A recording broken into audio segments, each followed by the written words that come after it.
Warning, the Stone Age Gamer includes a lot of bad language. Cover your mother ears.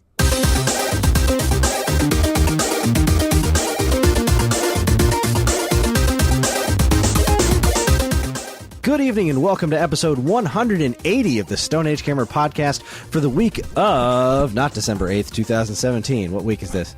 What's Friday? 13th? 15th. 15th? For the week of December 15th, 2017. I am Kris Randazzo, and joining me, as always, is Norman Reedus' throat baby, Dan Ryan. I know I say this every week, but I think that's my new favorite one. Fucking Norman Reedus' throat baby. That's a thing. That's a thing. We're going to get there. It's a thing there. I've seen. We're going to get Oh boy. Dan and I are going to talk about some of the wacky stuff in the video game, in the world of video game news. Wacky. Oh, wacky. Wacky is a word. Before we go any further, here's your weekly reminder that you can email us at mail@geekade.com. Just include the word Stone Age Gamer in the subject line, and you can let us know what you think of our show, what topics you would like us to discuss in the future, or just say hello, because we always want to hear from you, the listener. Mr. Dan. You didn't say. You said just hey, hello. Just hey, hello. Hey, hello. That's funny. What you been up to, Dan? Oh, man, nothing. Being cold. It's cold. It's cold outside. It is cold. Like, now, we live in the Northeast. It gets cold, but due to, climate change, it really hasn't been getting this cold in December. This is cold like when we were kids. Exactly. Yeah, it's been a while since and it hasn't been that much lately either. It's been like, not too bad outside. I was raking leaves a couple of weeks ago, but today was like stupid cold. It was so windy. It hurt. Ridiculous. I was walking around the city today. I was walking around Philadelphia today, and it just, like, I was walking down the street and like a cold wind blew down, and this dude walked by me, and he just, like, he's all bundled up under his shit, and I'm all bundled up under my shit, and he looks at me and just goes, "It's chilly in Philly, boy. Have a good day." It just kept on walking. Oh, this city's great. Fuck you, Carson Wentz. The city's awesome. Chilly in Philly, boy. Oh, man, it was... Yeah, that's been about it. Work's been super, super busy, as it usually is, and super crazy up and right before the holidays. So, I haven't had a ton of time to do much other than Puzzle and Dragons, but, still nobody donated to the GoFundMe page that we didn't create. Damn. So I'm really upset about that. Profound sadness. And still don't have TARDIS one of these days. It is nice, though, because, like reflecting back on how many days I've been playing this game, it's nice to see something that they're continuously making improvements to. Like, I remember when I started playing this game, to skill up your characters was just horrendously difficult. It was just a pain in the ass. And now with the quality of life improvements that they've made to the game, like every card that I've pulled out of this Dragonbound Rem, I've skilled up already. It's awesome. They're like ready to go when I need them. I don't know what I'm going to use them for, but they're there, and it's great. It's 853 days, but it's a hell of a tally. I looked it up on Google. I just Googled, like, what day was it 853 days ago. It was like August 15th, 2015 or something like that. It was ridiculous. Hot damn. It's stupid. I know, it really is. Editor's note. As of the recording of this podcast, it had been 858 days on Puzzle and Dragons for Dan. That day coincides with Sunday, August 9th, 2015. We here at SAG apologize for any confusion this misinformation may have caused. Thank you, and enjoy the rest of the show. Well, speaking of stupid... Day 1,000. Yeah. Day 1,000. I did. Hold on. Oh. Wait, no, this was super exciting. It's not really super exciting, but whenever I walk to the grocery store with my kids, we always play Pokemon Go as we're walking around. And I just happened to, I didn't close the app. I switched it when I got home, and a couple hours later went up to the bathroom, was brushing my teeth, and because I'm a junkie, I took out my phone while I was brushing my teeth and clicked it open, and I was like, oh, Pokemon Go's still up. I wonder if there's any Pokemon in the bathroom. And son of a bitch, there was a Snorlax. Really exciting. In the bathroom. There was a Snorlax just in the bathroom while I'm brushing my teeth, like, fun. So I have a Snorlax now. Good time. Well, that's excellent news. Mm-hmm. I call that a definite win. If there's Right. anywhere to catch a Snorlax in your bathroom, that's right. I mean, that's it. Just hanging out on the toilet. Like, what are you doing, Snorlax? Sleeping and pooping. Sleeping poop. Anyway, what have you been up to, Chris? Well, I decided that I'm making a concerted effort to quit being a fat bastard, and I went running yesterday. Oh, yuck! And Sounds awful. I ran 3 miles. Did you? I did not know I could do that. So it was my first time running in a long time, and I'm pretty ouchy at the moment. But my reward for that is so I don't like using the bathroom in my building because it skews me out. So my van, because you're weird. I'm weird, yes. So my minivan has become my like changing place. So I just go outside. That's so weird. Put up the shades of my minivan, put down the seat in the back, and I just use that to change my clothes. And then I hop out of the back of the van and I go running. And then when I came back, I rewarded myself with some Doom because I have it on Switch. So I have, I went running for 3 miles, came back, laid down on the floor of my van for a little while, begging for death. And then I killed a bunch of demons in Doom, and it was great. That's a weird fucking day, dude.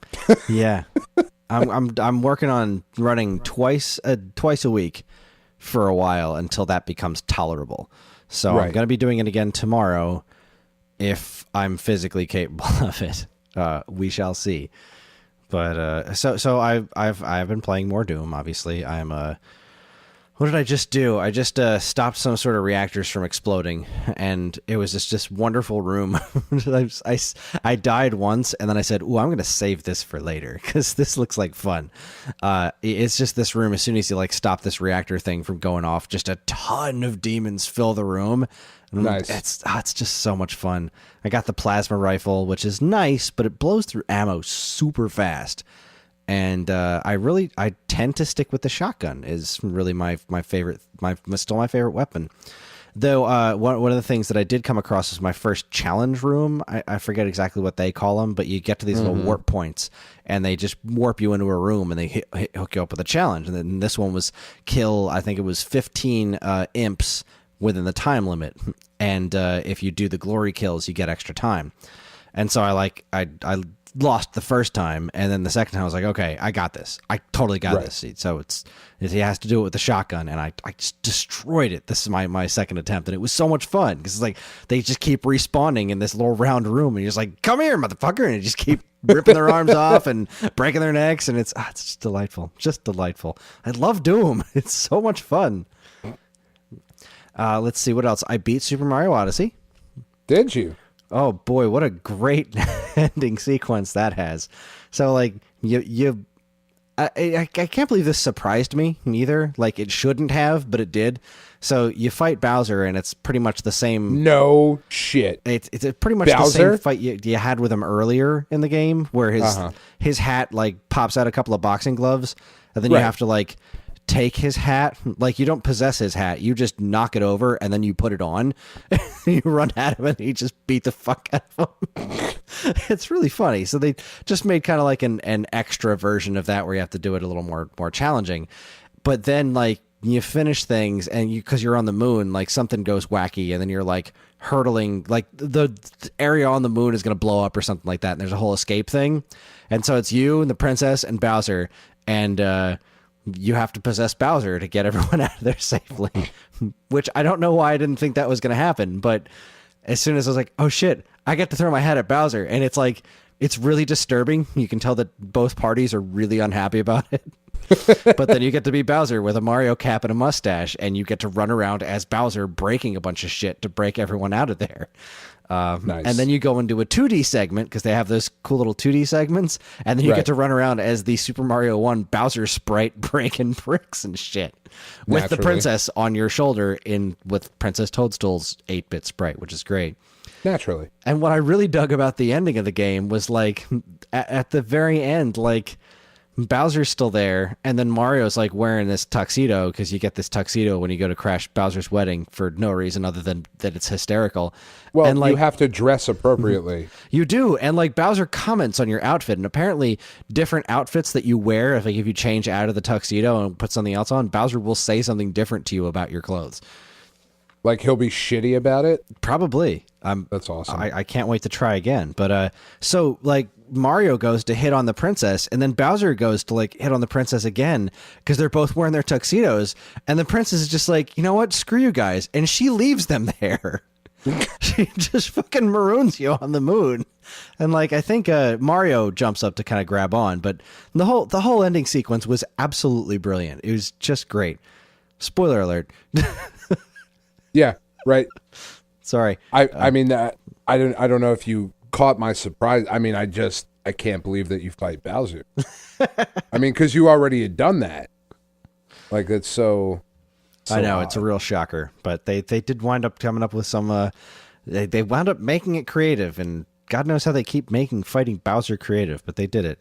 And then like right after that, I know everyone said that the game really opens up with the post-game content, and it's like, it's not even, the credits roll and then you go to a new world. Then you go to the Mushroom Kingdom, and it's like, oh, okay, I'm now in a whole new part of the game that didn't exist before I beat it. So like, it's just completely opens everything up after you beat the game.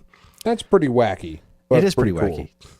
wacky. But seeing as the storyline isn't all that long, it's like just the Right. right amount of storyline, and then, all right, you want to go nuts? Let's get nuts. Go play Mario. Go play Mario. And for my last but not least, I bought Spelunker because it was on sale.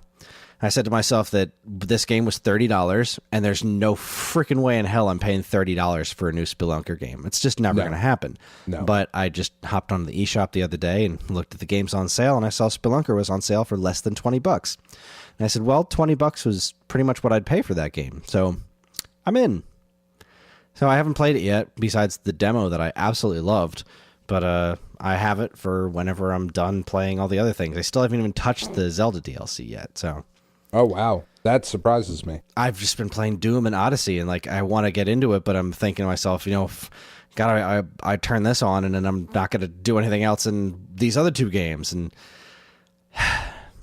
now I'm in a situation where I can play games, but still not a ton, and I have too many to play. It's pretty quacky, but I'm happy There's about it. nothing that makes you fucking happy. Everything Jesus. makes me happy. You are so hard to please. I am. So let's talk about the things that have been in the news. Okay. I wrote down a bunch of stuff, and you had one major news story you wanted to talk about, right? The Puzzle and Dragons thing you were want to talk about? Which one was that? I don't know. Oh, yeah. Yeah. I saved that for after the break, so Yeah. consider that a tease. Dan is going to talk about Puzzle and Dragons after the break.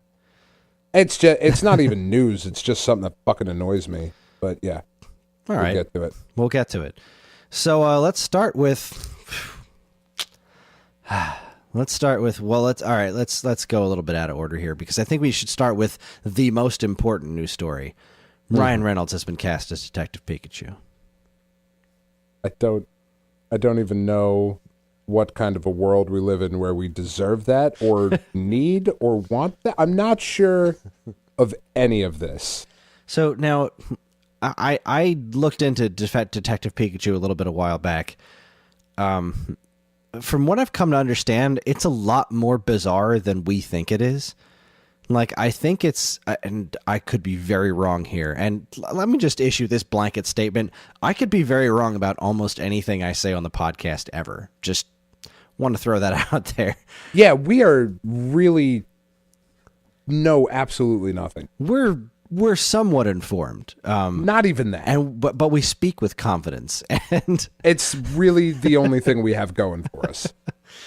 so if what I learned is to be believed, Detective Pikachu, he speaks like a normal person, but it's like, I think it's kind of like a Stewie on Family Guy thing where you as the audience don't know if everyone else can understand him or if like he's talking, but the rest of the world is just hearing Pika Pika. I think that makes a little bit of sense, but like he's got this weird, not like a ton. He's like kind of depressed about that fact because he keeps trying to communicate with people and he's frustrated that they don't understand him and he wants to solve like a murder mystery or something.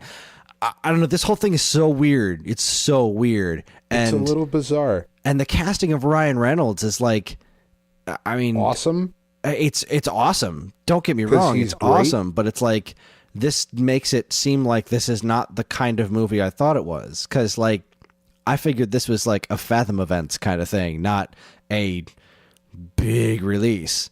But no, this is a real thing. This is more legit than like this re-release of Pokemon the movie. I mean, like this is frightening and wonderful and Fathom Event. So okay. It's so weird. I mean, like I look at Pikachu and I hear Danny DeVito. Yeah, I was really hoping for some Danny DeVito action. Or I mean, I would have taken Ron Perlman. I think that would have been pretty good. I don't love Ron Perlman. I love Ron Perlman.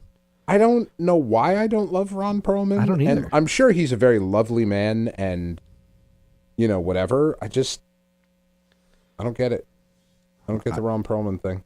I think he's wonderful. I think he was delightful as Hellboy. I think he was great in Sons of Anarchy. He's just great. I never watched that. I don't. Good show. Very violent. Lots of murder. Oh.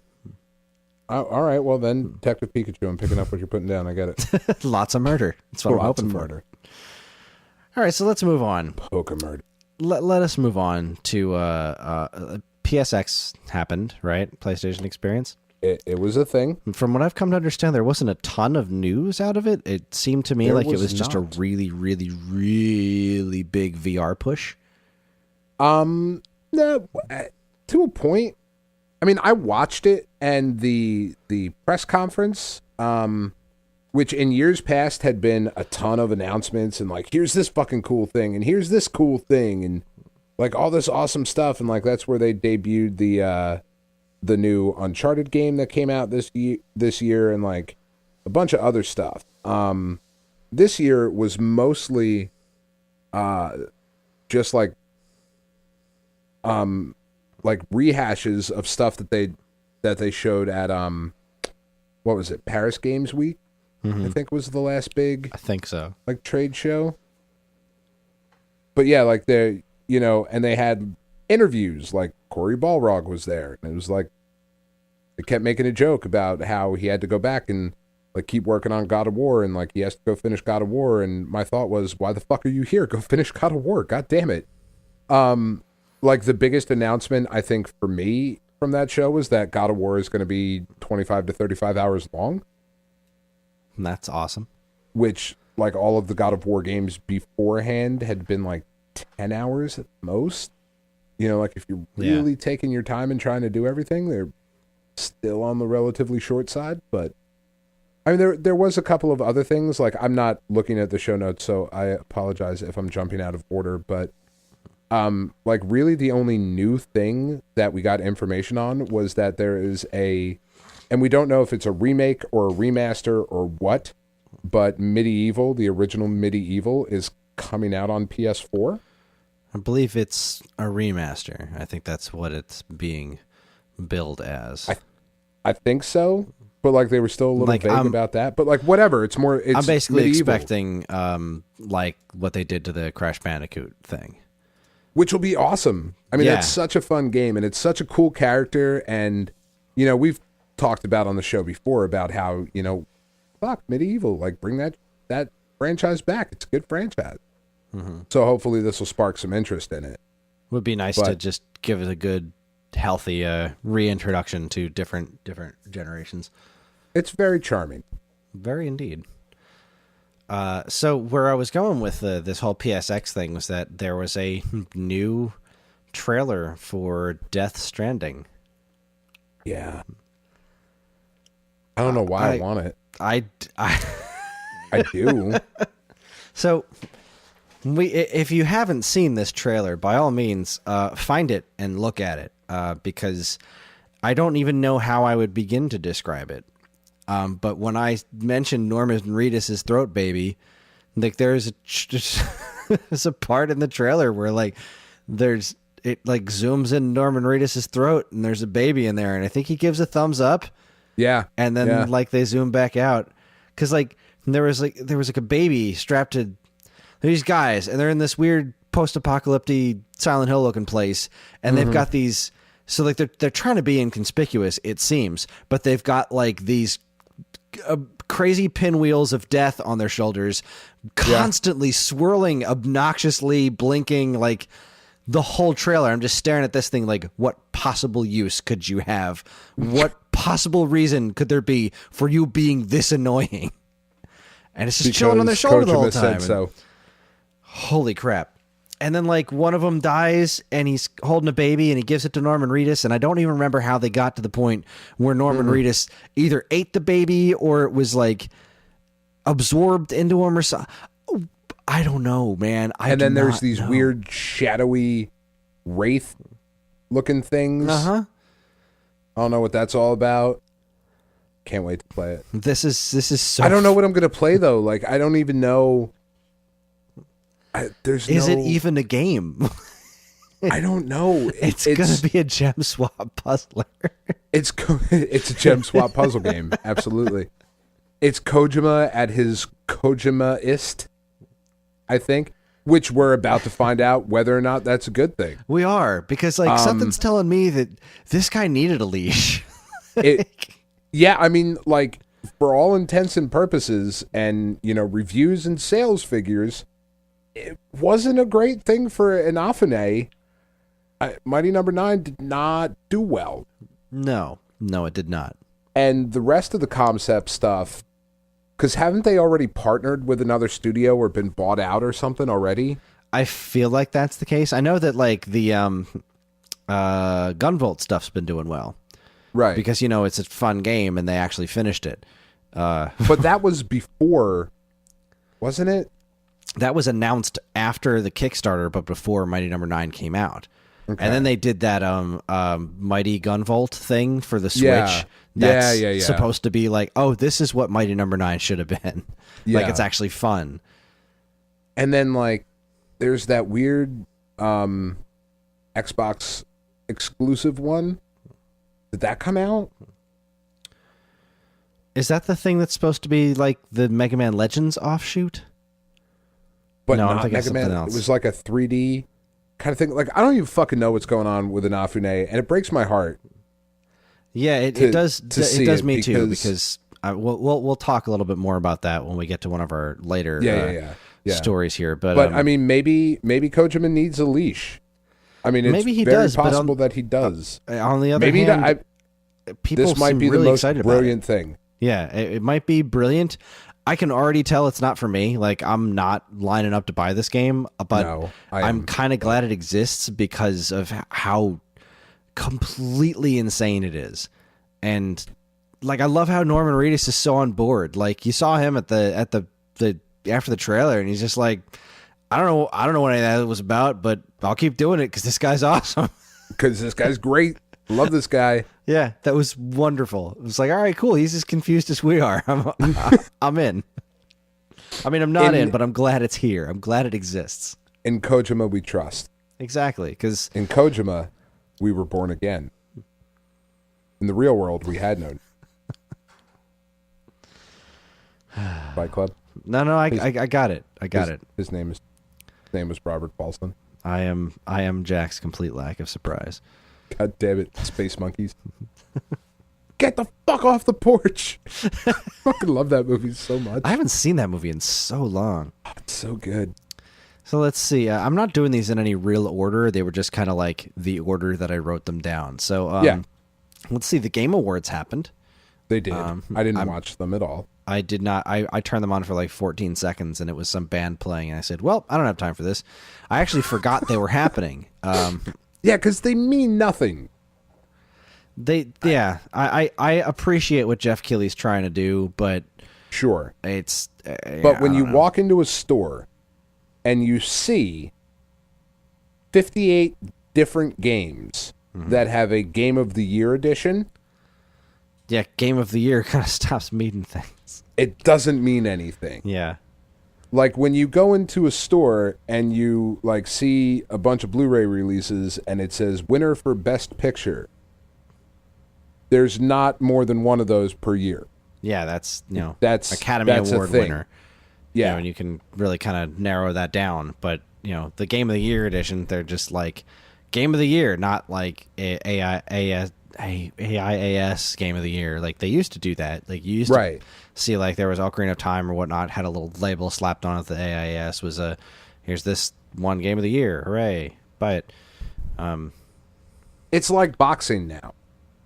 Like, and I know you're a big boxing fan, Chris, so I don't have to explain this to you. But for our listeners who are not, please explain it to the listeners. Big boxing fans, there are a number of different organizations that sanction boxing matches.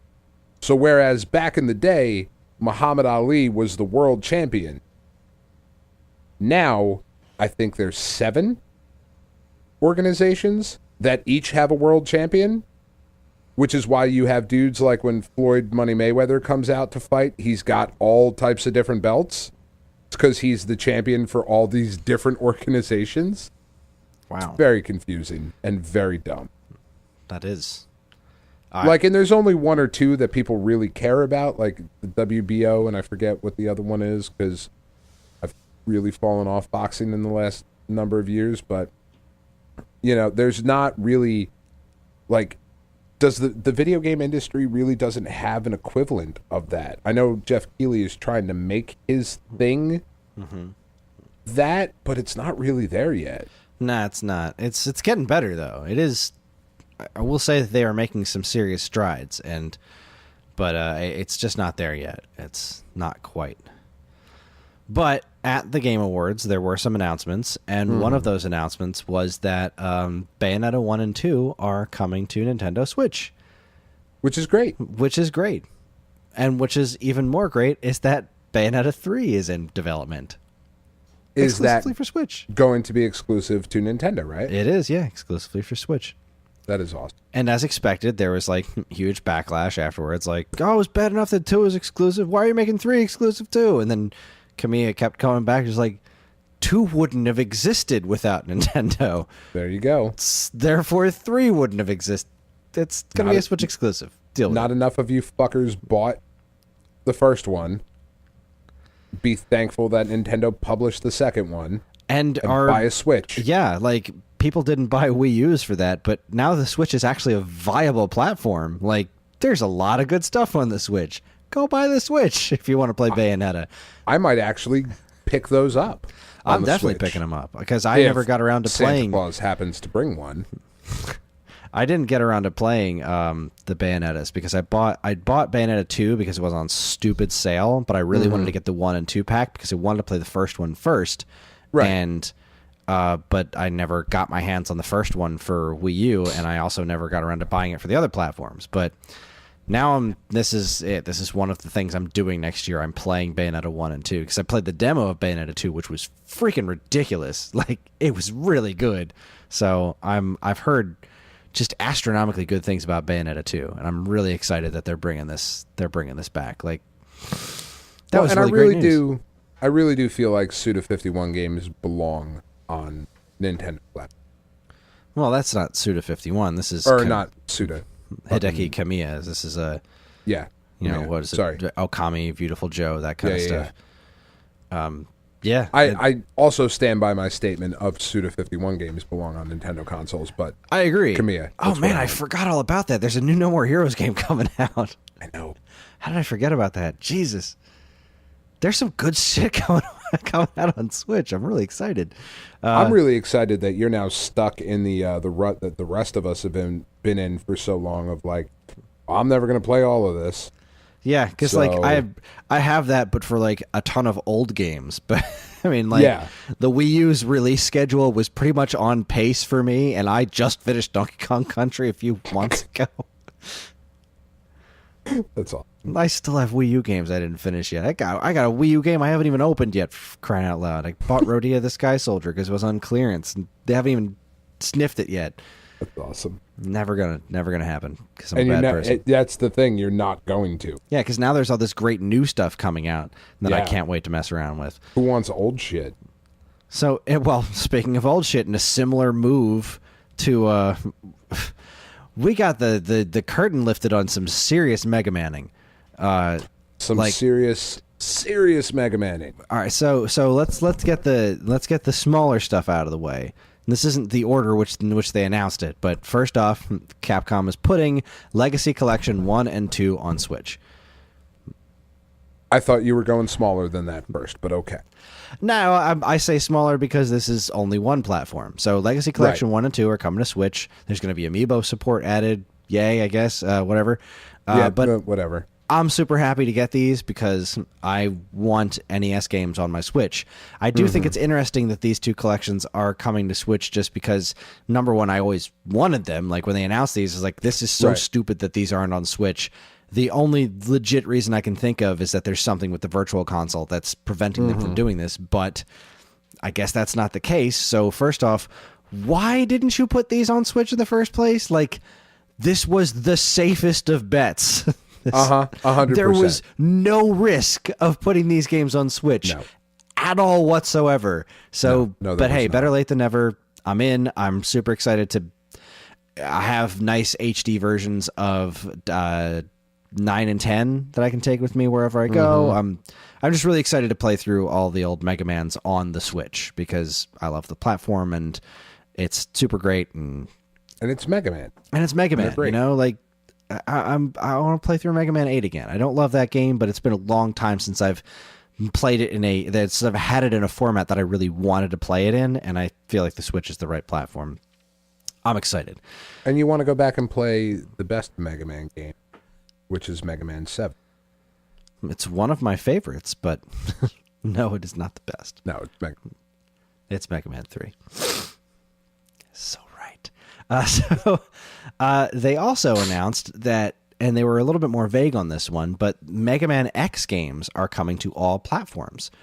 So that's PS4, Xbox One, and Switch are getting all of the Mega Man X games.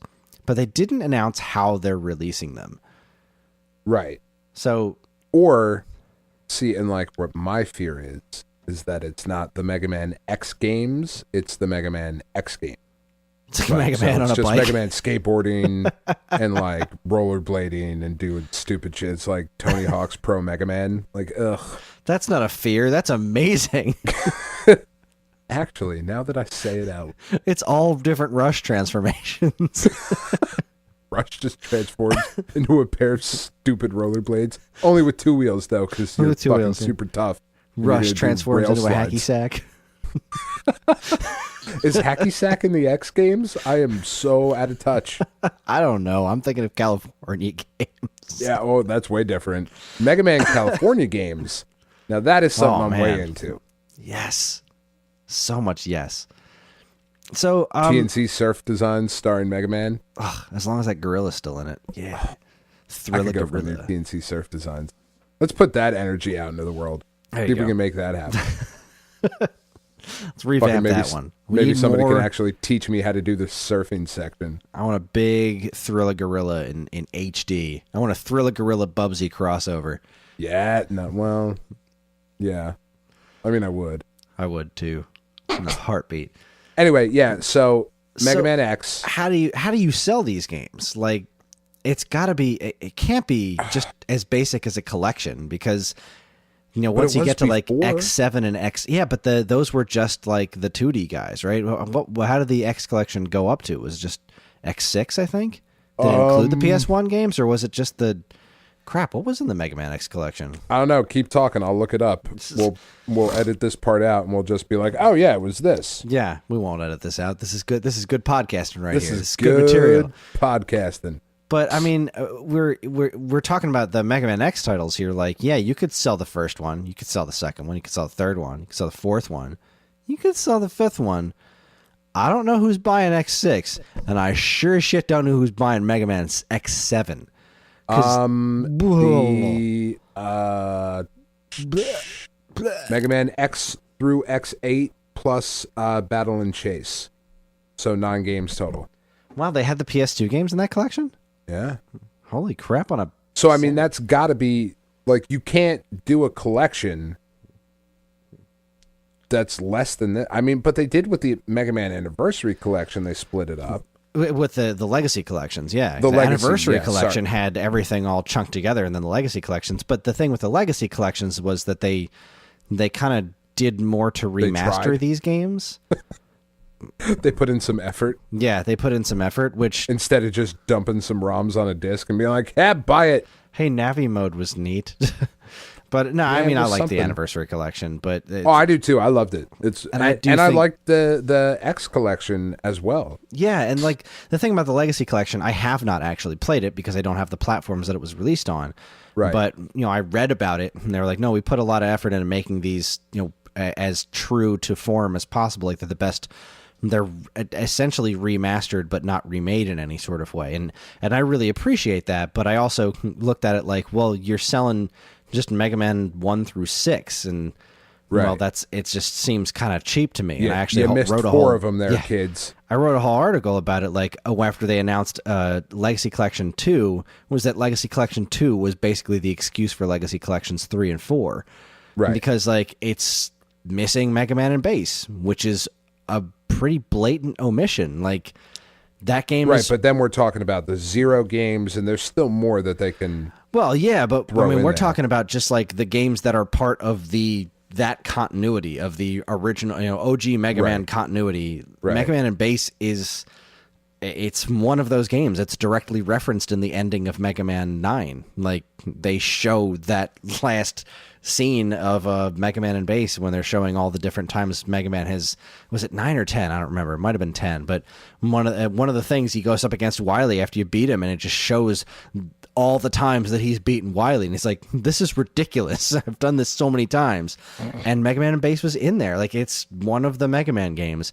And the Super NES version hasn't been released here in America yet. It's so strange that wasn't in Legacy Collection 2, which was, 9, 10... It was what was Legacy Collection 2? 7, 8, 9, and 10. Yeah. I'm like, all right, well, the second one only has 4 games in it. Right. That's... what is that? Why isn't Mega Man and Bass on this collection? Oh, because then you could throw that together with Mega Man Battle and Chase, and you could do a whole different collection for all the Game Boy games, which I still really wish they would do. There was Mega Man Mania was supposed to be colorized versions of all the original Game Boy Mega Man games, and I wanted it so bad, and it just got canceled out of nowhere. Profound sadness. So I guess if they could technically put them all in one collection, unless they're going to attack these the same way that they did the Legacy collections. But even then, like, how do you split it up? Because the first 3 were Super Nintendo, and then 4, 5, and 6 were PlayStation 1, and then 7 and 8 were PS2. So, well, but I mean, if you're slapping that on a Blu-ray, like... Well, yeah, if you're slapping it on a Blu-ray, but they could have slapped all the NES games and whatnot. Yeah. Legacy Collection 1 and 2 didn't have to be 2 collections, so... No, it really didn't. Geez, I don't know. They might try to slapdash those together, but who's going to buy the last one? Who's going to buy X7 and X8? I'm not. I'm buying them if they're part of, like, another collection that includes other good ones, but I'm not messing with that stuff. Axel sucks. Yeah. Well, and the other... Like, the one that we forgot, too, was Command Mission, which is actually pretty fun. Yeah, Command Mission was I did forget about that. That is definitely an X game. Yeah, I like that one quite a bit, Extreme actually. 1 and 2, but Extreme 1 and 2 were kind of like the Game Boy versions of those games, which weren't as good as I wanted them to be. Mostly because the music wasn't as good as I wanted it to be. I really wanted awesome 8-bit renditions of the X music, and they were just decent renditions. But yeah, podcast for another podcast. So yeah, all the Mega Man X games, all the mainline Mega Man X games are coming to platforms. And if that wasn't enough, Capcom also announced Mega Man 11. How did you feel about this trailer? I loved everything about it. Okay. I really did. I looked at it and went, Oh, so they made a better Mighty Number 9, which is, he was trying to make a better Mega Man, and they went, no. This is, I mean, it takes a couple of views to really get what's going on in the trailer, like the weird. It's a little bit of a weird blending of 2D and 3D elements on the screen, but I think it looks really cool. They need some work in the visuals department. Oh, sure. And it's coming out, like, what did it say, late 2018? Yeah, we've got a year. There is time to clean this up. There's plenty of time. The first time I watched the trailer, I was like, huh. I mean, I'm stoked. It's Mega Man 11. That's neat. But right. This is rubbing me the wrong way in some degrees. And it's because I was really focusing on Mega Man, who in still shots looks great, but he animates really weird. And then you've got the backgrounds, which are pretty sparse looking. But then you see, like, the enemies, and they look amazing. Like the really little Sniper Joe guys in the wheels, and then that spinning around eyeball thing, like, they look astonishingly amazing. They look like the artwork from those PS1 re-releases of the first 6 Mega Man games. Yeah. They look they look like the best Mega Man artwork I could possibly imagine. They look like I've always wanted a Mega Man game to look. And if they can manage to get the rest of the game to just catch up to that, then... And I think they will. I hope they will, because this is Capcom, so they haven't been great in art direction lately. No. Street Fighter V and Marvel vs. Capcom, for all of their good points, which there are definitely good points in those games. Sure. The art direction is not one of them. No. Those games are ugly. There's just something inherently ugly about those games. And so that's definitely not their strong suit right now. But if you listen to the interviews with the people that are making this, like, number one, I love their explanation as to why there hasn't been a new Mega Man game in a long time. Mm-hmm. Which is, well, Inafune left, and nobody wanted to jump up and say, I'll do this, because how do you fill those shoes? And, well, somebody finally did, and I'm glad that they did. And it's like, one of the things I'm so excited about with this is that I'm hoping that we get something similar to what we got with Breath of the Wild and Mario Odyssey, where it's like, well, let's just let new guys try this out. Let's see what the new kids have to offer to this, and they wound up doing these amazing things. So we've got this new team taking on Mega Man, and they didn't tie it into the new cartoon that's coming out on Disney XD. They just straight up continued the Mega Man, like it's Mega just Man Mega Man, 11. yeah. And they didn't rely on nostalgia with the 8-bit look. They just went this new direction, and I'm thrilled about it. I'm ever so slightly nervous about those few things, like I said, things looked a little sparse. Some of the animations are off, but those enemy designs and the way they animate and the way they look, they give me so much hope, and I'm really excited about this game. Yeah, because you said almost exactly the same thing I wrote down in one of the Bits and Brews posts that you can find right here on geekade.com, where I put Bourbon County Stout and Mega Man 2 together, and there's a picture of the boss select screen in there, and it's like a fan picture, so, hand drawn, and it looks like what they always look like in my mind as I was playing the game. And that's what these characters look like now. Like it's finally caught up to what my imagination was filling in when I was a kid. Yeah, and it didn't go. And it doesn't seem to be really going happy. Too far in the Mega Man 8 category, where it went a little bit more anime-ish. Like I feel like Mega Man 8's art direction was kind of a little bit too in that more detailed direction. I like this look. Right. I still want it to be a cartoon. Exactly. I still want it to be a cartoon. I don't want Mega Man to be too much more detailed, I just want it to look like fucking old Astro Boy cartoons. Yeah, pretty much. That's exactly what I want it to look like, and that's what this game reminds me of. And the charge shot and the slider back. Yay. Yep. Because awesome. Still cheese that they took those out of Mega Man 9 and 10. And that neat little supercharge move that he does at the end, like you can apparently charge yourself up, and Look, I'm so thrilled that there's finally new Mega Man. There is an acceptable enough excuse as to why there hasn't been Mega Man for so long. I don't know that that's the whole story, but I will accept that. It's coming out next year. They're going to hit us up with a bunch of other games in the meantime, like re-releases of old stuff. It seems to be in the hands of people that genuinely care about the property. Like, they talk about how much thought they put into the way Mega Man looks and why he looks that way. Like, there is a... Right. They listen to the interview. They talk about why he looks the way he looks. Like, to the details of this is what this character means. This is what makes him tick. And the fact that they've put that much thought into it makes me confident that they're going to come up with a really good game. So, again, PS4, Xbox One, and Switch... Hooray! I'm super stoked. We'll be talking about it. We'll definitely. You and I don't always necessarily buy the same games on release day, but I feel like that'll be one that we did, kind of like with Metroid. Yeah, this is going to be one that we'll both be playing. And 8-bit Mega Man is coming to Monster Hunter World. That's so creepy looking. It's so weird. It's so bizarre.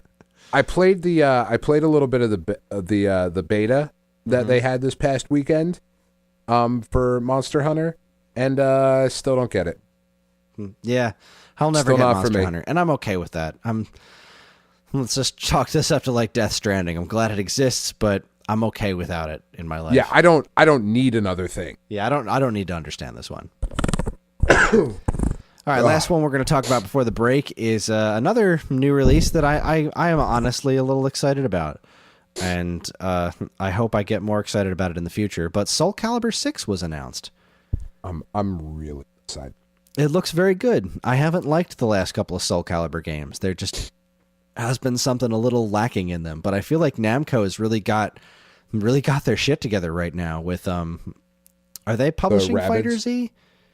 I feel like Namco's the one that has the Dragon Ball license. But the new Tekken game looks great, and their treatment of both Geese Howard and Akuma in that game, I think, is great. I think Tekken 6, I've never been a Tekken guy, but I really like the way that game looks. Like the way it moves. Yeah, it's really cool looking. And this Soul Calibur, to me, just looks better than the last ones. Because I remember the last couple of ones that have come out, like the PSP ones and the stupid Star Wars one, like I'd look at them like, this just isn't grabbing me.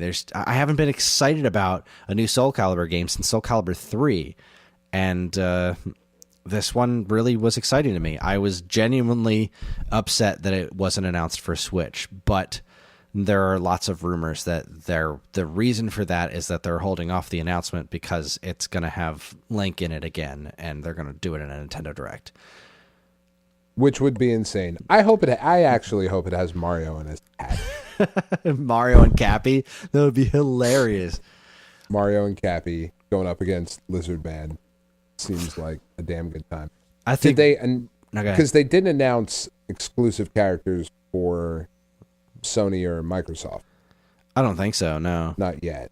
I mean, and if they do that route again, they've done it with every other release. Yeah, they've did it with it. Was it all the other releases or just 3? 3 was only on PlayStation. 3 was only on PlayStation, so it was 2. 4 had Yoda and Vader. Right. I don't think 5 had exclusive characters. I didn't buy 5. Yeah, I didn't. I was just didn't care about 5. But I don't know if look, the game just looks great as is. I'm happy. And if there is a Switch version of this coming out that has Breath of the Wild Link in it, I'm so sold. Oh, I mean, yeah. I'm sold regardless if this does come out on Switch, which I would be. I'd hate to say that I'd be surprised if it doesn't. It just makes a lot of sense for this to come out on Switch, but it also makes a lot of sense for Fighter Z to come out on Switch, and that hasn't been announced yet. So I don't know, man. That would be really, really sad if it does not make it. If Dragon Ball Fighter Z does not make it to Switch, that is not okay. I mean, apparently Xenoverse 2 did really well on Switch. Not like insanely well, but considering the game's kind of old, and everyone's hyped about Fighter Z, the fact that the game sold pretty well on Switch is very impressive to me. So, I mean, there's clearly an audience for it on the platform. Ezio Auditore di Firenze from Assassin's Creed 2 is in Soul Calibur 5. and Devil Jin is also in Soul Calibur 5, but I do not think they were exclusive. Yeah, I think they were just guest characters. Just guest characters. Which is fine. That's fine. Yeah. Just give me back Vader. I would take... No, I wouldn't. I don't want those characters anywhere near Soul Calibur. They just did not work. It didn't. It should have. It should have just been a Star Wars Soul Calibur game. Please make that. Yeah, use the Soul Calibur engine, make a lightsaber fighting game. But just fucking let me create those characters. Having Darth Vader fighting against Mitsurugi is just dumb. Well, yeah, because Darth Vader stands no chance. You do the little leg sweep and the fucking down slash, and that beats anybody. Just Lizard Man, Lizard Man, Lizard Man. It's a blending of two worlds. Beautiful thing. It really is. Lizard Man works in all scenarios. He really does. All right, well, there's the first chunk of news. We're going to take ourselves a quick break, and when we come back, we'll talk about the rest of the news. You're listening to the Stone Age Gamer Podcast on Geekade.com, so stick around.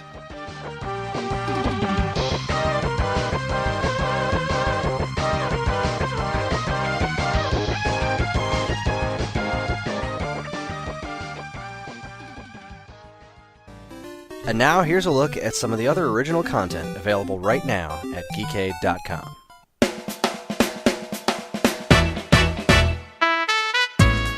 First up, just in time for the winter holidays, our tabletop gaming podcast has a special episode as a gift just for you.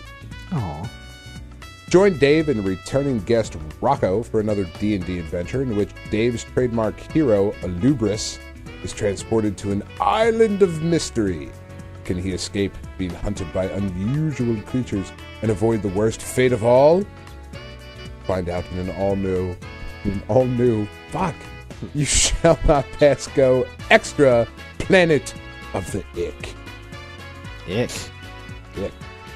Well then, speaking of tabletop gaming, do you like board games? Tabletop Yes. RPGs? Meeting new Yeah. people? Well then, do we have a convention for you? Well, we don't, but the convention exists.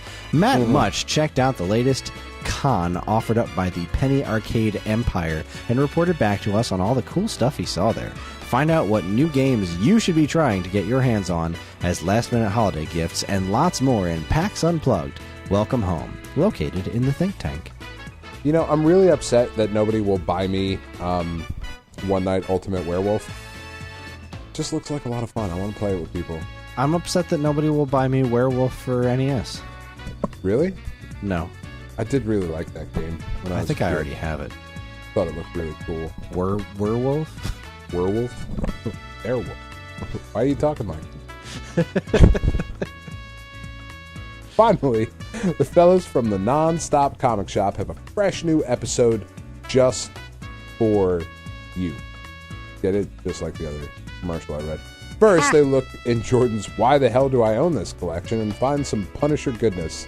Is it the one where he was black for a while? Because that was interesting. Speaking of Punisher, how did they like the new Netflix show? Why don't all shows end with Dracula eating a hamburger? Find out the answers to these questions and more in Non-Stop Comic Shop, Episode 11, Corporal Punishment. You remember Space Punisher? There's Black Punisher, like teaming up with Luke Cage for a while. There was Space Punisher. I love There how was- Space Punisher was just the Punisher, but he had a cape and he was in space. Yeah, looks like Jason in space.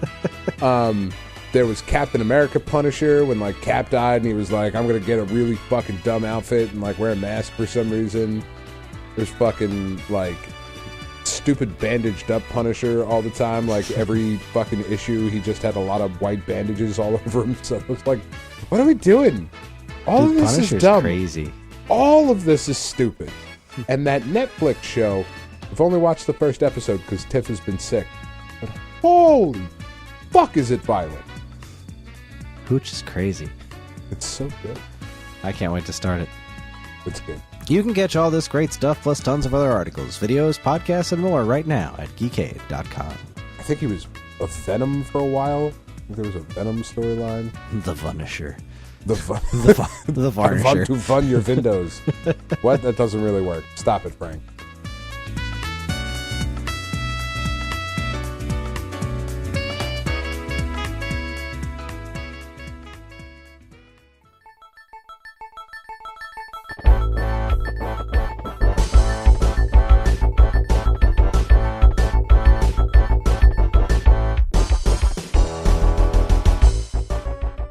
And we're back. Now that Dan's nose is nice and moist, let's talk news.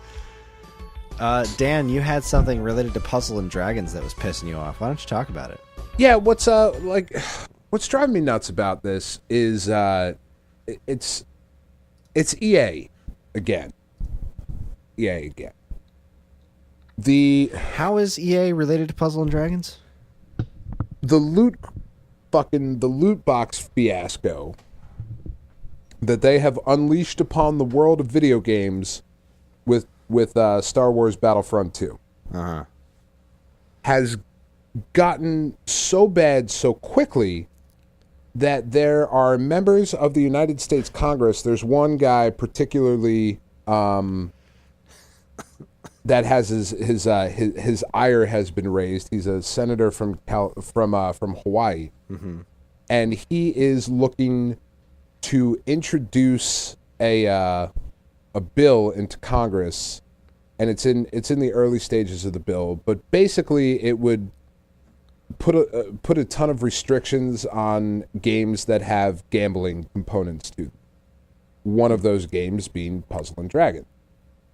Now, entering into games like that, into gacha games where you pay money to get a virtual item that you don't get to keep when the game shuts down.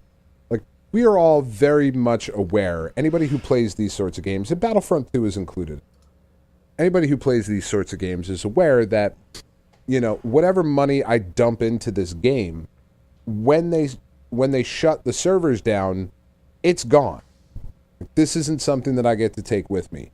But they're looking at imposing rules and restrictions and different things that could very well signal the end of these games for people who are responsible. And what really pisses me off about it is that this really hasn't been a tremendous problem until EA decided to fucking be EA about shit and ruin it for everybody. Have you been keeping up on what's going on with the loot boxes that they're doing in Battlefront 2? More or less. Didn't they kind of remove them more or less, or make people make a lot of that stuff free because everyone complained? And yeah, it was just like, oh, we listened when you talked, and everyone was like, no, you got caught and you tried to fix everything. Right, and they're not going to leave it that way. They're going to add new stuff because it's fucking EA, and they're going to add new stuff that you can only get through the loot boxes. And what they did was insane. I mean, somebody had done the math, and it was like literally thousands of dollars to eventually get high enough odds to get all of the shit that you needed or that you could get in Battlefront, which is ridiculous. But the fact that a giant corporation continues to be super greedy and that proliferates down to other forms of entertainment, it's again another example of these big greedy fuckers ruining shit for smaller companies and for other people. And it just, without getting too much into a deep political conversation, it's just enough. Stop doing shit like this. Getting the fuck, do we really want to get to a point where the United States Congress is involved in our video games? No, and I mean, there's, you know what I mean, because that's where we're going. The game's already $60. All right, the game's already $60, and right. Developers are pleading poverty, basically. When these games are really expensive to make, so we need to try to find ways to. No, you fucking don't. No, you don't. It's starting to cut into your profit margins, sure, but it's not like you're suffering all this hardship or whatever. You don't need the microtransactions in there. You see how much money people are raking in on mobile phones, and you want a piece of that. Right. I get it. Stop. That's just not how this. It takes so much of the fun out of this situation. I'm writing an article this week about Star Wars games that are crappy because I was trying to think of Star Wars games in recent memory that I was genuinely excited for, and I can't remember the last time I played a really good Star Wars game. And Force Awakens. It's the last one I played that I was really excited about. There was a Force Awakens game? I don't even remember. Or not Force Awakens. Fuck. What's the... Force Unleashed. Force Unleashed. Yeah. The and I don't even think that was really all that good. I played through the first one beginning to end, but it was fun. It was fun, but it didn't. I was excited about that one. I had a good time with that. It's certainly not perfect, but that was the last one, and that was a long time ago. It was. But even then, like basically, what it all comes down to is what I want out of a Star Wars game. I want Uncharted. Yeah. You know what? I want Uncharted with really good vehicle segments. Like make a game that has great quippy stories and interactive cutscenes, and I want Uncharted but Star Wars. And I don't think EA is ever going to make that game because that's not the company that they are. They're not. Battlefront. They're very good at what they do. Like I'm not like I don't dislike EA because they make bad games, because they don't objectively make bad games. No, they look good. They play well. You know, EA does not ship usually a broken game where it's like, oh well, the fucking patch will come fix it. You know, like that's not the company that they are. Well, we are also talking about the company that literally released the same FIFA game 2 years in a row, but they're scumbags. They are scumbags. It was a good game. It was just a roster update, but people were dumb enough to buy it. Yeah. I mean, that like, I can't fault them for that sort of thing. But where I can fault them is when their influence is wielded unfairly. You know what I mean? Like it just, that sort of thing. Like there are smaller, and it pisses me off because of how much I do love Puzzle and Dragons. And like it happened to coincide with, they announced that the European servers of Puzzle and Dragons are shutting down. I think January, something like that. To be fair, the European servers in Puzzle and Dragons, it was never released on iOS in Europe. Mm-hmm. It was only on Android, so like right away you were cutting your fan base. I don't know what the mobile numbers are in Europe, but I mean, I guess we could argue it's half or maybe more, maybe a little. It doesn't matter. You know what I mean? Like they eliminated an entire segment of their market there. It was never really their focus. And North America does not seem to be in any trouble. And Japan is certainly not in any trouble. But it will be if EA and giant corporations continue to do shit that is irresponsible. Mm-hmm. Like, to me, it's no different than giant oil companies putting huge fuck-off pipelines through fucking national parks, and then, oh, look, there's an oil spill. Sorry. Yeah, like, it's fucking irresponsible, and it proliferates into all these other little things. And, you know, you look at a company like Gung Ho that publishes Puzzle and Dragons, but also publishes Let It Die, which is I think that's a Suda51 game. I think that's Grasshopper. They have basically come out and said, we publish this because we like it. We lose money on it every month, but Puzzle and Dragons makes us enough money to where we can publish these other things, and we're very happy to do so. And then you have these big companies that fuck it up for the little guys, and that really sucks. Because it doesn't have to be that way. It just doesn't. You had, like, EA has, it's Star Wars. It's not going to sit there on the shelf if you just make it fair. Yeah. It's fucking Star Wars. Don't paywall It's Darth not a Vader. hard sell. Yeah.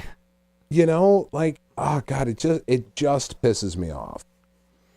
Because, like, I know we joke around that Way Forward should make every game, because they should. They're amazing.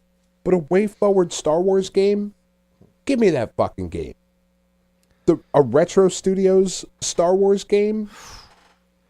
Insomniac making a Star Wars game? I mean, like, there's so many other companies that I wish it wasn't EA. There's a lot of companies that could make a legitimately awesome Star Wars game, and I can't remember the last time there was an actual legitimately awesome Star Wars game. I mean, I guess Republic Commando was really good, but it wasn't up my alley. And I don't know, Lego Star Wars? I don't love those games. I should, but I don't. somebody else. Forces We 2? need fresh blood in the Star Wars franchise, and We really do. And that's what pisses me off. Like I said, it's tangentially related to Puzzle and Dragon, but and look, I'm not making light of people who have gambling addictions and that sort of thing, because there are people that spend an exorbitant amount of money on mobile titles and do have a crippling addiction to these certain things. But like, I don't need EA getting involved in my video game. I don't need EA getting Congress involved in the legislation of our video games. Agreed. Fuck you, EA. Well, let's move on to something a little bit brighter and happier. Let's move on to Portal Bridge Builder. Okay. What is this? I don't even know what this is. It's a new Portal game. Okay. But Just build bridges? But it's a bridge builder. Mm-hmm.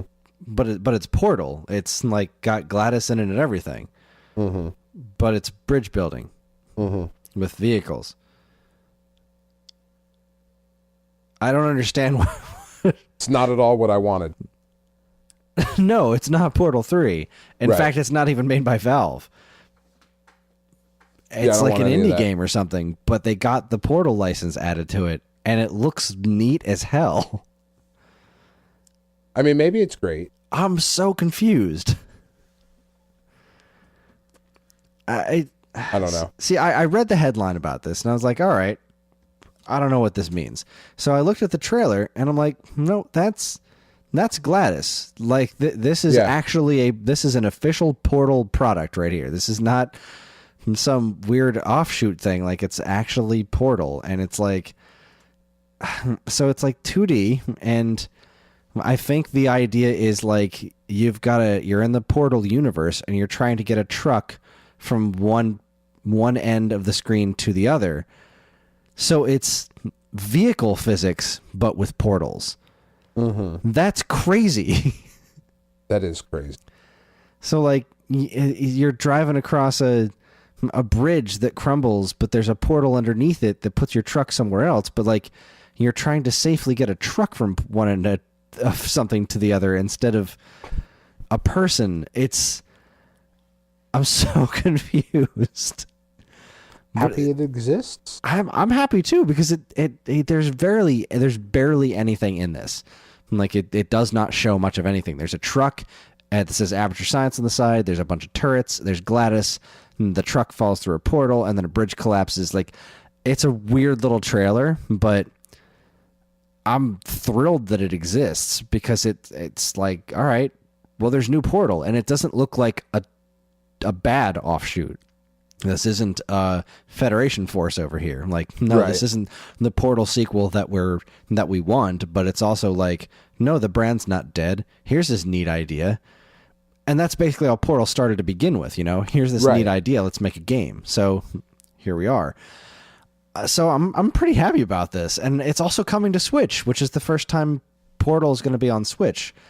Really, really, really, really makes me wish they'd port the first two Portal games to Switch, because we should have portable Portal. We should have portable Portal. Damn it! Now we can. You can't tell me the Switch ain't powerful enough to run a couple Xbox 360 games. Come on, make it happen. Come on.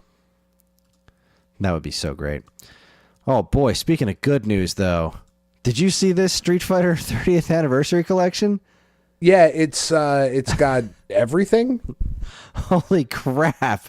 I could not believe that this was real. I'm like, we're looking at Street Fighter 2 The World Warrior, Street Fighter 2 Champion Edition, Street Fighter 2 Turbo, Super Street Fighter 2 The New Challengers, Super Street Fighter 2 Turbo, Street Fighter Alpha, Street Fighter Alpha 2, Street Fighter Alpha 3, Street Fighter 3, Street Fighter 3 Second Impact, and Street Fighter 3 Third Strike, all on one collection.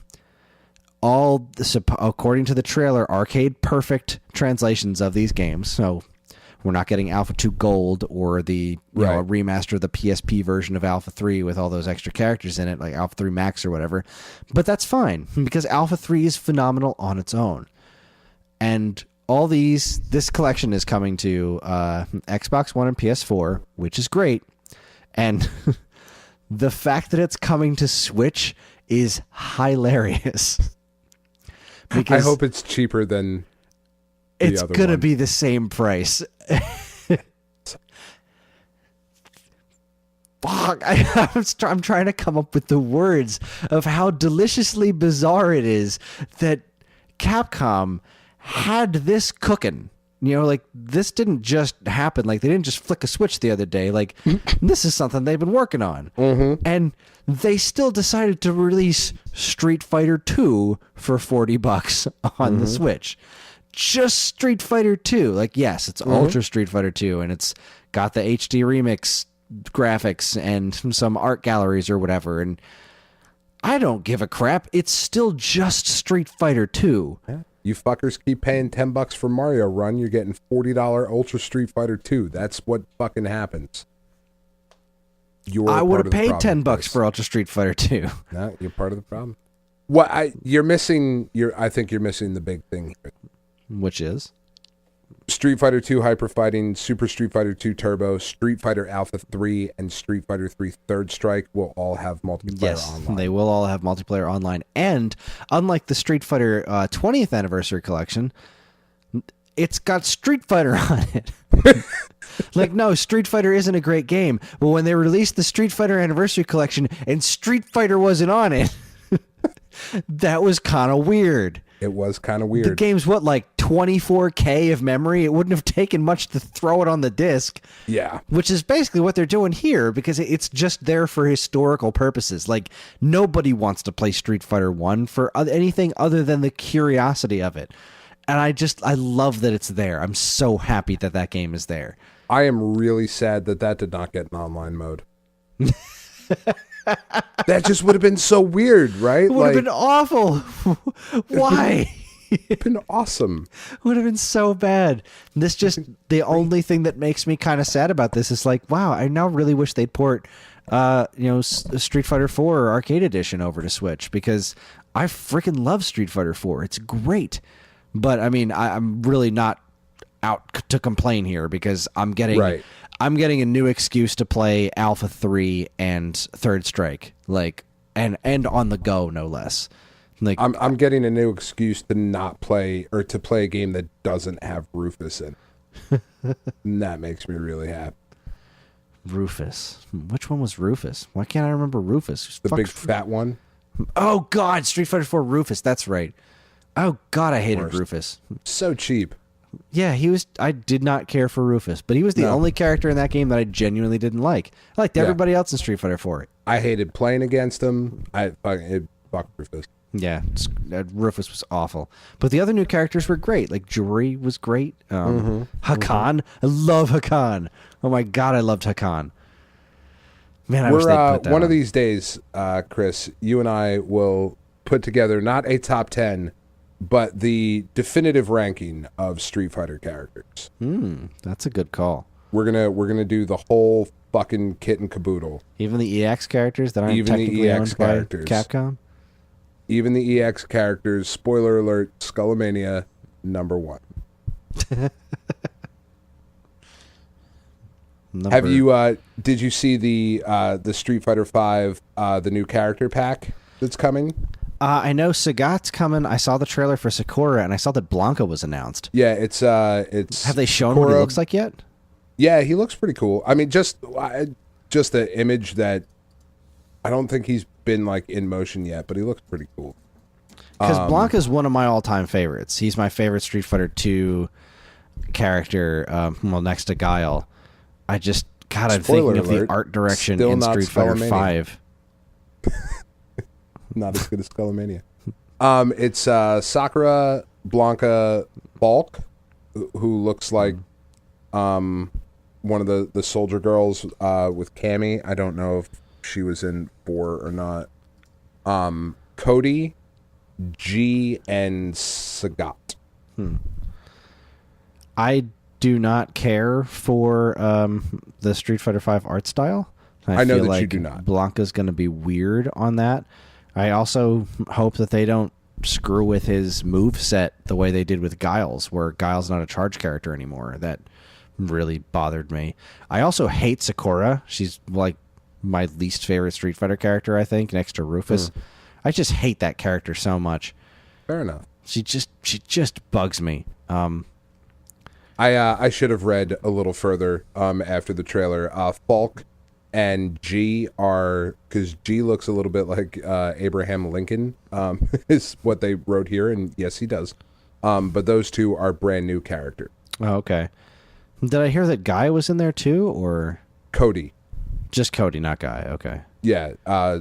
Sakura, Blanca, Falk, Cody, G, and Sagat. Or Sagat. I wonder what Cody they're going with. He's wearing a suit. Okay, so he's not in the prison uniform anymore. Yeah. Where are you seeing these images? I can't find images on any Polygon? of this crap. Street Fighter 5. Okay, here we go. Oh, yeah, look at that. Wow, he does look like Abraham Lincoln. Yeah, he does. I'm kind of excited about that. Oh, look, Cody cleaned himself up. I'm so happy. I hated that Cody was like a freaking criminal in Street Fighter Alpha. That bothered me so much because Cody was like the good guy. He fought the Mad Gears. Yeah. I cannot wait to see. See, this is the thing about Street Fighter V's art direction that bugs me, is that a lot of the ideas in it I'm really happy about. Right. Like Bison with gray hair and like that longer outfit is great, but just something looks off. The way that they made Ken look legit different from Ryu and like screwed around his moveset a bit, I like the idea behind it. It just doesn't work. And the fact that they got Sakura, she's like, oh, she's aged up. She's not a schoolgirl anymore, but she's still basically wearing a schoolgirl outfit because, upskirt shots. Thank you, Japan. Screw you. But like, I'm looking at this picture of like Sagat here, and I don't know what he's wearing, but I'm really curious to see what he comes out looking like. And what the hell is Falk? Whatever. I don't know. I don't know. I'm finally getting the arcade mode. Street Fighter 5, man, I have such mixed feelings on that game. Finally getting the arcade mode in this Street Fighter game. I really wish I liked this game. Like Akuma, why does he have a lion's mane? He looks stupid. He does look stupid. Just That makes flat me out looks really stupid. sad. Chun-Li's head, way too small. Don't know what's going on there. I don't think they made her thighs big. I mean, This little cinematic trailer is pretty nifty, though. Oh, there's Blanca rolling. Oh, yeah. I don't See, know I about didn't even look at that yet. I'm just look. It's in the cinematic trailers. He's too clean. Like, I don't know. Maybe he's cleaned up a little bit. It's this Moved whole out of thing the with jungle. the art direction in this game. It's like you got a lot of great ideas, but It doesn't look like Third Strike. or Just even make it 4 look like for Third that Strike. matter. I mean, nothing's ever going to look as good as Third Strike. Third Strike, it looks like a goddamn. It's a gorgeous, but yeah, there's just something wrong with this look. It's too shiny. It's too something. Abigail looks weird, but yay for bringing back more Mad Gear characters. Yeah. We could talk Street Fighter all night long. Let's not do that. Oh, hey, look, there's Cody getting out of jail. Now he's wearing a suit, I guess. Well, that's what you do. Wow, when you he's get got out a of jail. vest. Well, he looks like Dean. He looks like a jacked up version of Dean. My God, Cody's the new vest lord. Oh, dude, Cody Sagat's outfit looks awesome. See? Sagat's outfit looks so good. Wow, that's awesome. God damn it, Street Fighter 5. Why don't I like you? Ew. Yeah, all right. There's my live reactions of watching the arcade edition trailer. I don't know, man. But yeah, the Street Fighter collection anniversary. They're really doing Street Fighter's 30th anniversary right, and clearly they're doing Mega Man's anniversary right as well. So Maybe way to get your crap Capcom's together, deciding Capcom. to give a shit again. They got their crap calm together. Ha. Anyway, That was terrible. thank you. I mean, I love you. Thank you. Speaking of Capcom, I'm jumping in and throwing another piece of news in here that you didn't have put down. Go for it. They have announced that the Devil May Cry collection is coming to PS4, Xbox One, and PC in 2018. Yes, that's right. Devil May Cry collection. I forgot Which about will that be one. awesome. It will be I love awesome. the Devil May Cry games. It's 1, 2, and 3, right? Are they skipping 4 in that? I know they're skipping DMC, but that's not technically within the same continuity, right? Right. It looks like it's going to be Devil May Cry 2 and then 3. Yeah. And okay, So not 4. Whatever. Another one that I'm sad isn't coming to Switch, but I guess I'm not really surprised. It's never really been on Nintendo platforms before. It's a good collection, and they're fun games. They are, except 2. I still kind of like 2. 2 is not bad, but if you're putting it in a collection with 1 and 3, like, what's the point? Yeah, that's a good point. Like, if you're ever given the option, like, well, you could play Devil May Cry 2, or you could play Devil May Cry 3. Even if you've played 3 before, just play 3 again. Play 3 again. It's good. It's good. Or play DMC. That one was good, too. Yeah, I heard that was good. It was good. I liked it quite a bit, actually. I'm sad that it's coming to Switch only because I want to play it. And But you never would. You got too much other shit to do. It's true. I got to play the Bayonetta games. And I'm more sad that the Okami HD isn't coming to Switch because that's just weird. Yeah, that is weird. That doesn't make any sense. Okami was on Wii, for crying out loud. The right. sequel to Okami was only on DS. Like, how are we skipping Switch on this one? Because reasons. Because Capcom's crazy pants. But right, they're not on my shit list anymore. Between the Street Fighter collection, the Devil May Cry collection, and the Mega Man stuff, you're not completely on my shit list anymore. Fucking bring back some Ghosts and Goblins. We'll be friends. Mm-hmm. So, Ready Player One got a proper trailer. This is video game related because the book is essentially about the world of lots of video game related stuff. Did you catch it? I did not see the new trailer yet, on purpose, because I love that book to little bitty pieces, and the teaser that was released earlier was cool. Mm-hmm. But I don't know how much more I want to see. I get you. See, you know what I mean? The teaser was kind of cool, but I wasn't sold on it. And now I'm feeling a lot better about the movie after seeing this new trailer. Okay. Maybe I'll watch it then. It doesn't seem to give a ton away. It doesn't really answer a lot of the questions I have about the movie. Right. Did you read the book? I did. I don't know. I don't know how they're going to do it. Yeah, because there was definitely some Spielberg stuff references in there, and Spielberg said he didn't want to use his stuff in it, so... Which is weird. It is weird. I'm also curious how into the Atari stuff they're going to get, because, the Easter egg and adventure, that was a big part of it. I want to know how much of that we're going to see. Yeah, that's kind of the whole part. That's the whole point of it. Yeah, so I'm very curious how into that they're going to get. They talk about the Sword Quest thing a lot, so yeah. I mean, are they going to be as into it as they were in the book? And is the value of those shitty Sword Quest games going to skyrocket after this movie comes out, like comic books used to when new superhero movies came out? I don't know. Most likely, but they don't really touch on that stuff in the trailer much. They just kind of make a better case for the world that they've built, and it looks neat. All right, I recommend watching it. Okay, I will. The Atari box will be available for pre-order on December 14th, which is yesterday when the game when this podcast comes out. Tomorrow. Do we still know what it is yet? It's essentially a Linux box. Okay. I don't know what games are coming out for it. I don't know, man. What's the pre-order price? I also don't know. You know what? Let me check the email, because I'm on the email list for it. Naturally. Because I just had to be. I do really like the way it looks. See. I do like the way it looks. It is a fancy looking little thing. All right, Atari Box pre-order. Let the games begin. It's time. Atari Box will be available for pre-order on December 14th, 2017. You'll be the first to know before pre-orders go live. Our team would like to offer our earliest supporters a chance to grab Atari Box at an exclusive discount, so keep an eye on that inbox. These deals will be extremely limited. We'll tell you everything you need to know to get the best deals soon. So I don't think there even is a price yet. Is there a link on here that I can click that'll get me to... Oh, I clicked on a thing. What's it doing? This is just the Indiegogo. You're not helping me here.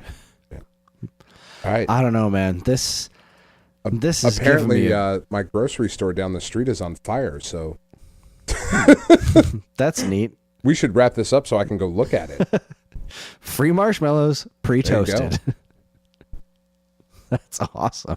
All right, so Atari Box, awesome. I don't know, man. I don't know if this is a thing or who is this for? I don't know. Atari has gone nuts. Like what could I don't understand what this system could possibly offer that the general populace wants. Yeah, I don't know. If it, like I think we said before, like if it's a cheaper Steam box, then that sort of makes a little bit of sense, I guess, but I don't know. Hey, they got speaker hats now too, so I don't know. There's that. We'll see what happens. This is just Atari Box is one of those weird situations where there's a new Atari console coming out next year, apparently. I mean, and no one knows anything about as far as I'm concerned, this thing is still vaporware, but I mean, yeah, we'll see. They took pre-orders on the Retro VGS, I think, or the Coleco Chameleon, so I don't think this is that. At least it looks really nice. It's not an Atari Jaguar shell. That's right. Atari made a new console and put it in a new shell. Fucking hell. Oh, goodness. I guess the last thing I wanted to touch on was the whole Patreon thing. So, I don't even know what that is. So Patreon, I contribute a couple of different Patreons. I support Banjo Guy Ollie on Patreon. I support PPF, who is Poop Poop Fart, who makes just amazing video game covers. Long story. And Nintendo Force, that's how they do their subscription service through Patreon. And they announced that Patreon was jacking up their prices, but like the people set their prices. But Patreon, basically the way I understand it was that they're taking the way that, you know, the credit card transaction fee, which is usually covered by the Patreons, because it's like it's their store. So they're like, I know Ollie said that he was happy to do that. Like that was his responsibility to cover that. Same thing with PPF. He said the same thing. Right. And that makes sense. And Patreon was shifting that onto the customers instead of the Patreons. And it was not affecting everyone the same way, because it was like this 30 some odd cent fee is going to be tacked onto every single time you get charged, which if you've got a $500 Patreon thing that you're doing, what's an extra 30 some odd cents? But a ton of people do $1. And that's a huge percentage. Like that's a considerable percentage right there of what really you're paying is. in an increase. And so a bunch of Patreons, like they lost a lot of supporters. Like not only did Patreon lose a lot of supporters, but the people whose businesses are run through Patreon lost a ton of people. I know Ollie lost a bunch of people, and that makes me so sad. That's shitty. Ollie is like, on top of the fact that he makes really cool content, is just a really good dude. Yeah, and it's such a shame. And he wasn't pissed at anyone for leaving. No, he was like, how could you be? You leave. If this isn't cool for you anymore, then you leave. And he even set up a different account and a different page that had the same pricing structure as the Patreon used to. And a bunch of content creators were just through the roof at how stupid this idea was, and the fact that nobody talked to them about it. It was just like, we're doing this, have fun figuring this shit out. And then everyone was just like, how could you do this without talking to the creators first? And today Patreon was like, yeah, we fucked up. That was really dumb. We shouldn't have done that. And we're not going forward with that. We still have some issues we need to figure out, but we're going to talk to you guys about it instead of just making up some bullshit on our own. So it's like Netflix and Quickster. Wasn't that the offshoot that was going to be just DVDs at some point? Oh my God, I forgot all about that. That was a thing for like a day, and then they were like, what the fuck were we thinking? We're sorry. Our bad. Our bad, guys. Wow. Nothing to see. Good pull. I really forgot that was a thing. Holy crap. So that resolved itself. Neat. When I wrote down the story originally, it hadn't resolved itself yet, but it just happened a few hours ago. So, yay. Hopefully the same thing happens with net neutrality. Oh, God. Yeah. I'd say, like, hey, get on, make phone calls. By the time this episode goes live, the vote will have happened, I believe. So here's hoping the internet doesn't get royally screwed. I don't know. Nobody might even hear this podcast, Chris. It's true. It might cost an extra $50 to be able to get this podcast. Which is well worth it. It is, because you know that money is going into the pockets of people that really need it and deserve it. I hate this planet and everyone on it. And that's our show. Join us next week for December's 10 2030, featuring games from December 2007, 1997, and 1987. And following that, a week later, we will be doing our coveted Game of the Year awards. Yes. Our We don't ever get a Game of the Year. SAGJGLDs will be returning. We don't get a game edition. No, we don't. We're always Game of the Year edition. Two assholes like this one. And we're having some special guests on the show too. We're having Dean and some other guy from Vest and Friends. I think his name is Glenn, maybe? I don't know. Who the fuck is Glenn? I don't even know. And Jordan Hazelwood from Nonstop Comic Shop. So we're gonna have a nice big fat full house of people giving out awards for the games that they played this year and why they liked them, including Dan and myself. We'll be there too. So the most important awards will come from you and me. Definitely. Obviously. And that's what we're going to call them, so that they are known as the most important awards. Portal Game of the Year. Game of the Year 2020. But next week is the 10-20-30, so be excited about that too. I dare you. Once again, you can get in touch with us at mail@geekade.com, as well as all flavors of social media that we inhabit. You can like us on Facebook. You can find us on Instagram at Geekade. Subscribe to our YouTube and Twitch channels for all our latest video content, and follow us on Twitter at _Geekade. You can also find us individually on Twitter. I'm at Geekade Kris. That's Geekade Kris, and Dan is at Geekade Dan. If you're interested in more information about anything we discussed here tonight, be sure to check out our show notes. And while you're at it, you can also subscribe to this and any of our other wonderful podcasts on iTunes or Stitcher, where if you're super duper nice, you can leave us a review, because any and all feedback is welcome and appreciated. We'd also like to thank our intrepid editor, Evan, for making this show listenable for all you folks. And we'd like to thank Mark TDK Knight for our show's theme. You can check him out on SoundCloud and Bandcamp, or his website, which we have a link to in the show notes. Again, always remember to keep your eyes on geekade.com for more fresh, original content. Thank you, Tiff. Tiff's back. That's it, everybody. On behalf of Dan, myself, and Tiff's incessant coughing that we really hope goes away soon, because I hope she feels better. One of these days. Keep playing games.